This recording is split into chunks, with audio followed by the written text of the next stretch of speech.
کو جاری رکھنے کا بھی عطیہ کیا گیا ہے. 21 لاکھ گھر جو ہے وہ پاکستان سندھ کی عوام کو جو ہے وہ پاکستان پیپلز پارٹی کی سندھ حکومت بنا کے دے رہی ہے. اس کے ساتھ ساتھ ہر اس سیکٹر میں جو کہ پبلک امپورٹنس کے لیے ہے, جس سے عوام کو ریلیف ملے گا, اس کے لیے خاص طور پر پیسے رکھے گئے ہیں.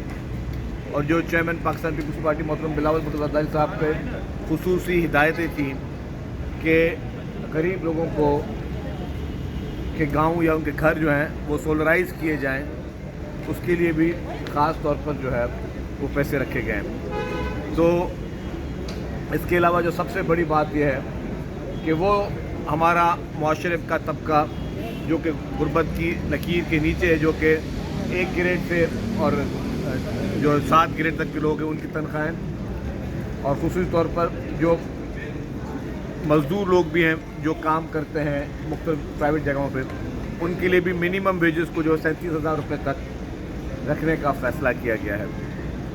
اور جو بالکل ایسے لوگ جو کہ میں نے کہا کہ گریڈ 1 سے 7 ہیں, تو ان کے لیے 30% جو ہے وہ چیف منسٹر صاحب نے ان کی سیلریز کو ریز کرنے کے لیے کہا ہے, اور باقی جو ملازمین ہیں اس سے اوپر گریڈ کے ان کے لیے 25% جو ہے وہ سیلریز انکریز کرنے کے لیے کہا گیا ہے. تو جو ملک کے معاشی حالات کو دیکھتے ہوئے, پاکستان کی موجودہ صورتحال کو دیکھتے ہوئے, جو تنخواہ دار طبقہ ہے اس پہ خصوصی فوکس کیا گیا ہے کہ تنخواہ دار طبقے کو کس طریقے سے ریلیف دیا جا سکتا ہے.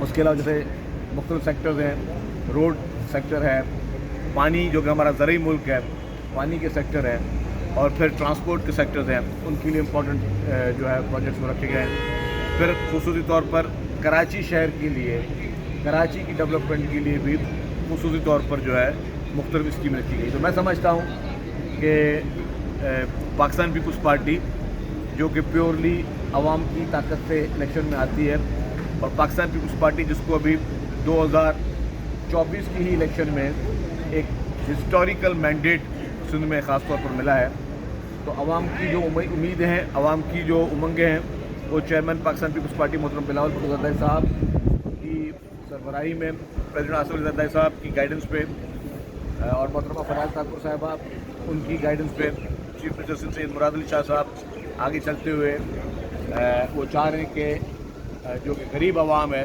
اس کو کوئی ریلیف دیا جائے, اور اسی کے لیے ساری کوششیں. سر, گزشتہ بجٹ کی طرح اس بجٹ میں بھی نئی اسکیمیں نہیں ہیں. آپ کیا سمجھتے ہیں کہ نئی اسکیمیں شامل نہ کرنے سے گراس روٹ لیول پر کام ہوگا؟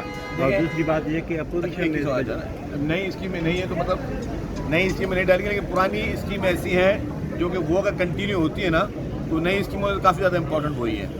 لیٹ سپوز جیسے آپ کو چیف منسٹر صاحب نے کہا کہ ابھی تک ہم 1.5 لاکھ گھر بنا چکے ہیں, 5 لاکھ گھر جو ہے وہ انڈر کنسٹرکشن ہے, اور 21 لاکھ گھر بن رہے ہیں. اگر 21 لاکھ گھر بن رہے ہیں تو وہ کسی نئی اسکیم سے کم نہیں ہے.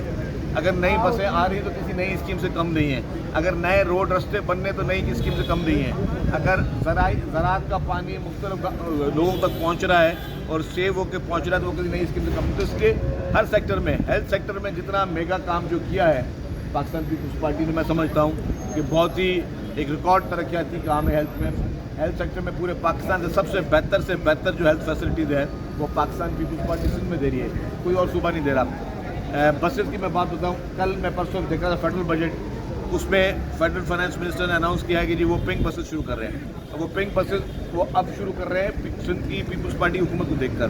اچھی بات ہے, ہمیں خوشی ہے کہ ہمارے اس آئیڈیا کو وہ اتنی پذیرائی انٹرنیشنلی اور نیشنلی مل رہی ہے کہ صوبے کو دیکھ کر وفاقی حکومت بھی جو ہے وہ بھی اب خواتین کے لیے مخصوص پنک بسیں چلانے جا رہی ہے. تو میں سمجھتا ہوں یہ سارے ریلیف ہیں جو کہ سندھ حکومت دے رہی ہے. Thank you. سر, یہ ہاری کارڈ کے حوالے سے تھوڑا بتا دیں. ہاری کارڈ اور مزدور کارڈ پہ جو ہے وہ ایک بہت بڑا, میں سمجھتا ہوں کہ یہ ایک انقلابی قدم ہے کہ آپ کے غریب لوگ جو ہے, جو آپ کے غریب کسان ہیں, جو آپ کے غریب مزدور ہیں, ان کے لیے جو ہے وہ فیسلٹیز آ رہی ہیں. پہلے جب پریزیڈنٹ آصف علی زرداری صاحب فرسٹ ٹائم پریزیڈنٹ بنے تو پورے پاکستان کی غریب خواتین کے لیے بے نظیر انکم سپورٹ پروگرام انہوں نے وہ لے کر آئے.